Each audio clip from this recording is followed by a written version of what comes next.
News pod के श्रोताओं एवं दर्शकों का संजय अथर्व का नमस्कार। हम फिर से एक बार आपके सामने हैं और इस बार एक ऐसा विषय उठा रहे हैं जो जनता से जुड़ा हुआ है और जनता के मन में कई तरह के प्रश्न हैं। उन प्रश्नों का उत्तर देते हुए हमारे वरिष्ठ पत्रकार साथी नारायण मिश्रा जी वो सारे प्रश्नों को समित करने की कोशिश करेंगे, हल करने की कोशिश करेंगे जो जनता के मन में, उपभोक्ताओं के मन में उठ रहा है। नारायण जी, ये केंद्र सरकार का जो कदम, एक क्रांतिकारी कदम आया है जीएसटी के क्षेत्र में, तो पहली बात तो आप ये बताएं कि जीएसटी क्या है। दर्शकों को नमस्कार। देखिए, जीएसटी एक ऐसी विषय है जिसकी जानकारी आम लोगों को बहुत कम है। और जीएसटी का सबसे पहले ये मतलब है goods and service tax, Hindi में कहते हैं, और इसको इंग्लिश में कहते हैं, और हिंदी में इसका है कि वस्तु सेवा कर।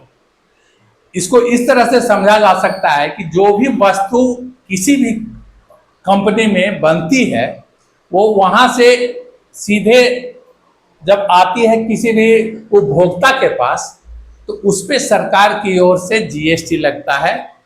और पहले जीएसटी में कुछ और दर था, लेकिन इसमें कुछ 2.0 जो हुआ है उसमें सुधार हुआ है। तो सबसे पहले ये बताना जरूरी है कि पहले जीएसटी में 4 स्लैब थे, 5%, 12%, 18% और 28%। लेकिन इस माह 4 सितंबर को जो वित्त मंत्री ने घोषणा की, उसमें मुख्यतः 2 स्लैब है। वैसे तो 3 है, लेकिन सामान्यतः 2 स्लैब है। वो है 5% और 18%। हालांकि एक स्लैब और है जो 40% है। तो इस तरह से जो पहले से जो जीएसटी था उसको जीएसटी 2.0 में कम किया गया। अच्छा, ये जीएसटी के पहले भी तो सरकार टैक्स लेती थी, तो फिर जीएसटी क्यों लाया गया? देखिए, जीएसटी के पहले जैसे वस्तु का जो कर होता था वो विभिन्न चरणों में होता था, अलग अलग वसूली होती थी। लेकिन 2017 में जीएसटी को भारत में लागू किया गया। और अगर जीएसटी का इतिहास देखें तो सबसे पहले 1954 में जीएसटी फ्रांस में लागू किया गया था। अभी लगभग विश्व के 140 देश में ये जीएसटी लागू है। तो वो सारे करों को मिलाकर एक जगह किया गया और उसको जीएसटी नाम दिया गया। अच्छा, केंद्रीय सरकार और राज्य सरकार दोनों को इस टैक्स का हिस्सा मिलता है, तो ये जीएसटी में क्या स्थिति है? राज्य सरकार को क्या मिलेगा और केंद्र सरकार को क्या मिलेगा? और क्या ये नया जो प्रस्ताव आया है जो 4 से 2 पे लाया गया है, 2 तरह के जो स्लैब बनाए गए हैं, उससे क्या राज्य सरकार को घाटा है? देखिए, जीएसटी मुख्यतः 2 तरह के होते हैं, वैसे तो 4 तरह के होते हैं। एक हुआ जो केंद्र सरकार का जीएसटी, दूसरा है राज्य सरकार का जीएसटी जिसको एसजीएसटी बोलते हैं, और तीसरा है जो केंद्र शासित प्रदेश है उसका जीएसटी है, और एक इंटरनेशनल जीएसटी होता है। तो सीधी सीधी इसको ऐसे समझिए कि यदि कोई वस्तु केवल राज्य में उसका मतलब उत्पादन हो और राज्य स्तर में ही उसका वितरण हो और उसके उपभोक्ता हो, तो उसमें सिर्फ केंद्रीय लगेगा जीएसटी।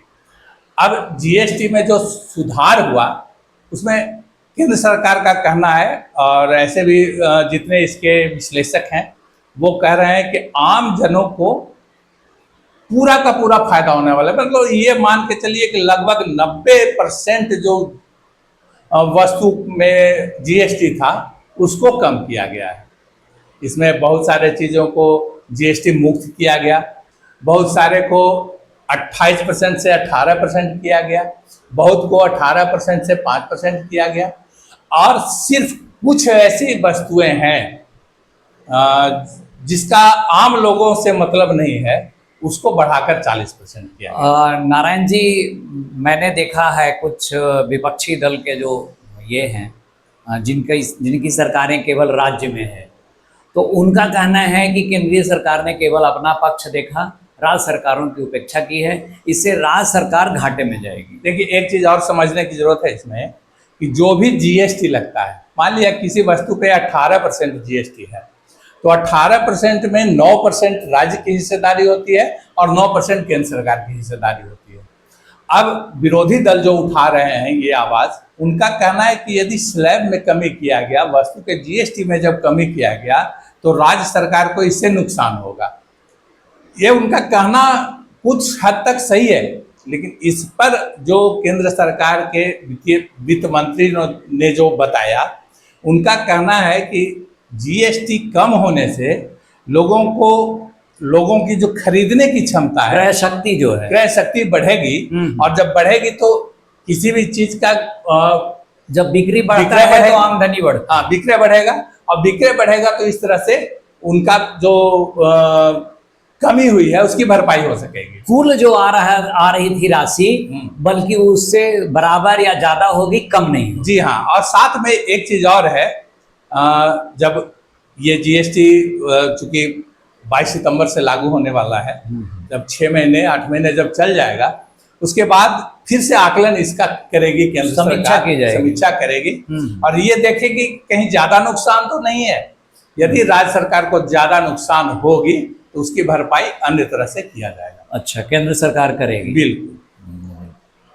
अच्छा, फिर जैसे आपने अभी कहा कि कुछ वस्तुएं हैं जो 40% के स्लैब में है, तो बताएंगे कि वो कौन सी वस्तुएं? हाँ, 40% के जो स्लैब में गया है उसमें मुख्य रूप से सिगरेट, तंबाकू और 350 सीसी से अधिक की बाइक और महंगी कारें, जो ज़्यादा महंगी है उसको 40% पे किया गया।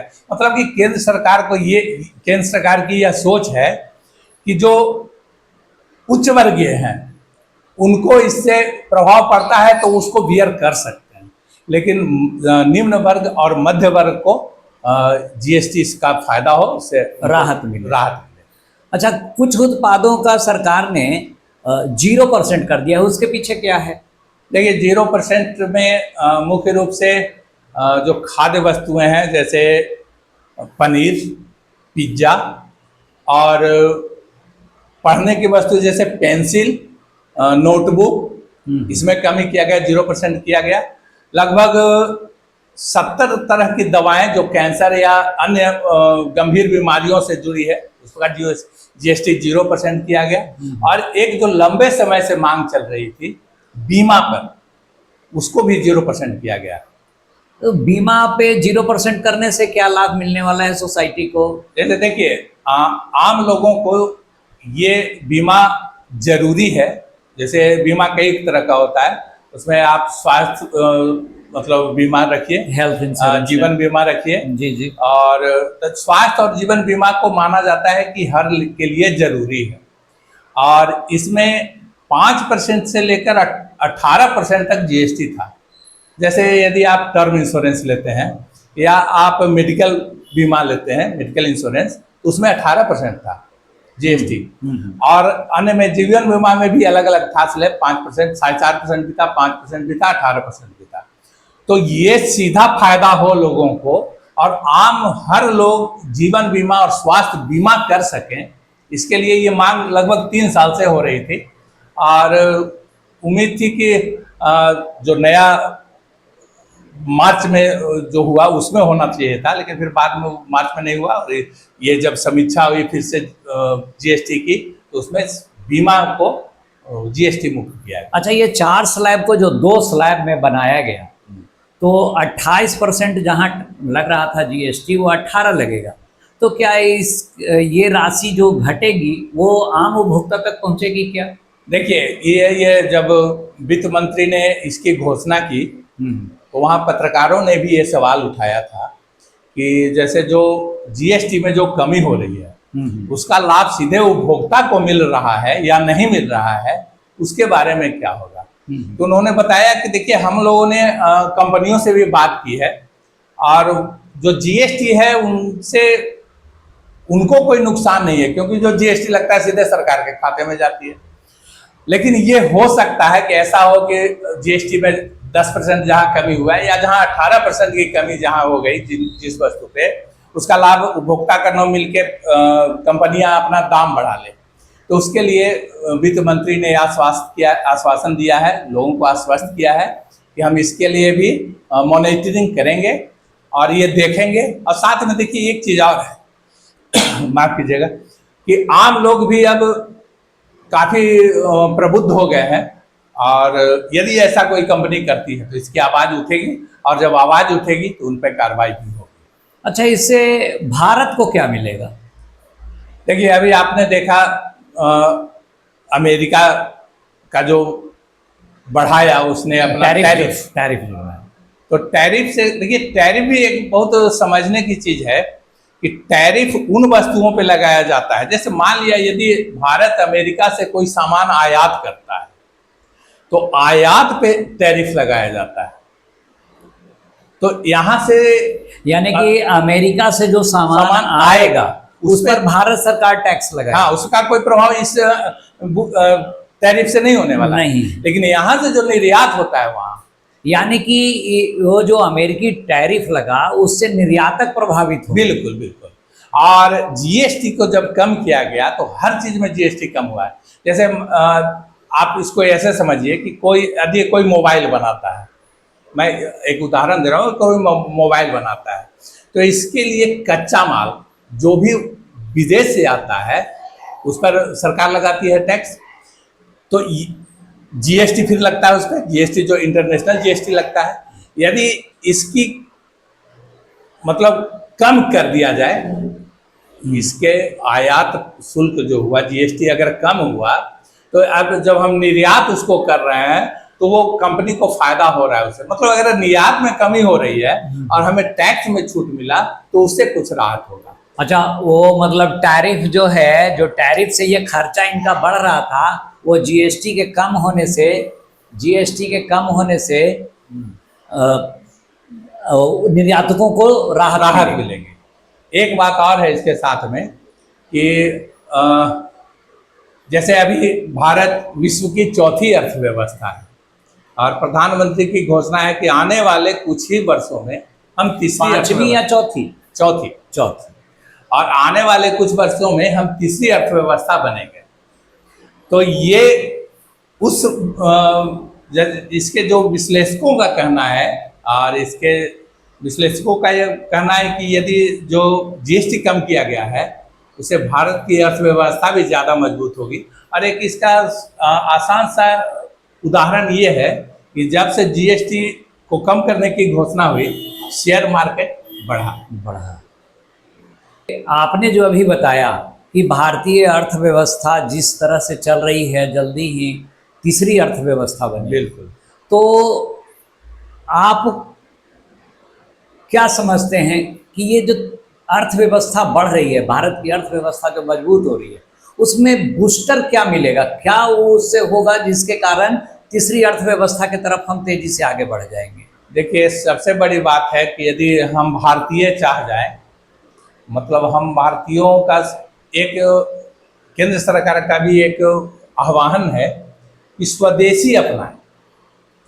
स्वदेशी अपनाने से, जैसे यदि हर कोई हर चीज़ यूज़ करता है, लेकिन आज फैशन का दौर है और फैशन के दौर में लोग बस जो विज्ञापन आता है उसको देखकर सामान खरीदते हैं। नहीं, आप जो कह रहे हैं वो मैं समझ पा रहा हूँ, जो वो मैं बताऊं कि आप एकदम बिल्कुल सही कह रहे हैं कि जैसे ही स्वदेशी वस्तु का उपयोग हम करने लग जाएंगे तो भारत एक बहुत बड़ा बाजार है और यही भारत की शक्ति है। इसके कारण ही विश्व के जो अन्य देश हैं वो भारत में रुचि ले रहे हैं। अगर हम स्वदेशी वस्तुओं का उपयोग करेंगे तो जो ताकत बाहर खर्च होने वाली है वो अंदर की ताकत बनेगी और बढ़ेगी। बिल्कुल। और साथ में जो टैरिफ का जो वार चल रहा है ना, वो टाटा फेस हो जाएगा। जैसे अभी आप एक चीज़ मान के चलिए कि कोई चीज़ यदि हम 100 खरीदते हैं, 100 बनाते हैं, कोई भी चीज़, एग्जाम्पल हम बता रहे हैं कि अगर ये मोबाइल हम 100 बनाते हैं, अगर मेरे पास इस मोबाइल का सारे उपभोक्ता 100 अगर देश में ही मिल जाए तो हमको इसको बाहर भेजने की जरूरत नहीं होगी। जरूरत नहीं जब पड़ेगी, बाहर भेजने की जरूरत नहीं होगी कोई तो हमको- टैरिफ का कोई मतलब कोई नहीं हमको होगा। दबाव में नहीं ला कोई सकेगा। दबाव में नहीं ला सकेगा। और साथ में इससे जो अर्थव्यवस्था जो बढ़ेगी हमारे देश की, वो हमारी पूंजी वो बढ़ाएगी। पूंजी बढ़ाएगी। बिल्कुल एकदम सही कह रहे हैं तो स्वदेशी हम दर्शकों को भी कहते हैं, और इस पर एक अभियान भी चलना चाहिए। बहुत सारे समाज सेवी हैं जो हर तरह के अभियान चलाते हैं। तो मैं व्यक्तिगत रूप से चाहता हूं कि एक ऐसा अभियान चलाया जाए जिसमें लोगों को ये प्रेरित किया जाए कि हम स्वदेशी अपनाएं, और जहां तक हो सके। एकदम बिल्कुल। और जिस समय बहुराष्ट्रीय कंपनियों को आने की अनुमति मिली थी, खास करके पीवी नरसिम्हा राव जी के समय में, उस समय जो दक्षिण पंथी हैं उनका एक संगठन है स्वदेशी जागरण मंच, उसने काफ़ी जोर दिया था और अभी भी वो स्वदेशी जागरण मंच कार्य कर रहा है। लेकिन आम आदमी का जुड़ाव इस तरफ उतना नहीं हुआ है। लेकिन अगर हम अमेरिकी दबाव के आगे झुकना नहीं चाहते हैं, हम चाहते हैं कि हमारा प्रधानमंत्री पूरी ताकत के साथ दुनिया के सामने खड़ा हो, तो हमें स्वदेशी अपनाना चाहिए।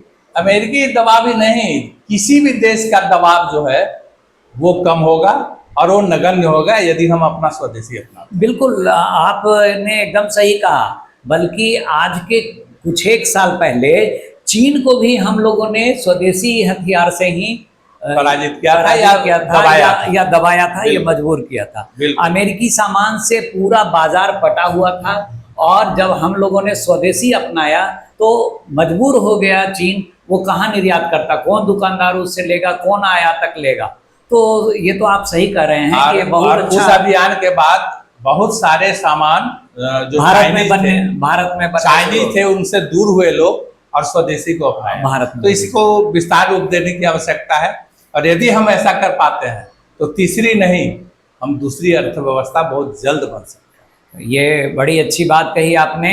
मैं दर्शकों श्रोताओं से फिर से एक बार संबोधित होता हूँ, और हमारा फेसबुक पेज है न्यूज पॉड के नाम से, उसे लाइक करें, कमेंट्स करें, ताकि हम आपके सहयोग के हिसाब से आगे अपना कार्यक्रम का रूप निर्धारण कर सकें। और हमारा यूट्यूब चैनल है न्यूज पॉड के नाम से, उसमें आप सब्सक्राइब करें, ताकि हम और ज़्यादा उत्साह से आपके साथ, आपके सामने आके अपनी बात को शेयर कर सकें, आपकी समस्याओं को स्वर दे सकें, ताकि व्यवस्था तक वो बात पहुँचे और उन जनता तक पहुँचे जो अभी तक इन चीज़ों में जागरूक नहीं रहे हैं।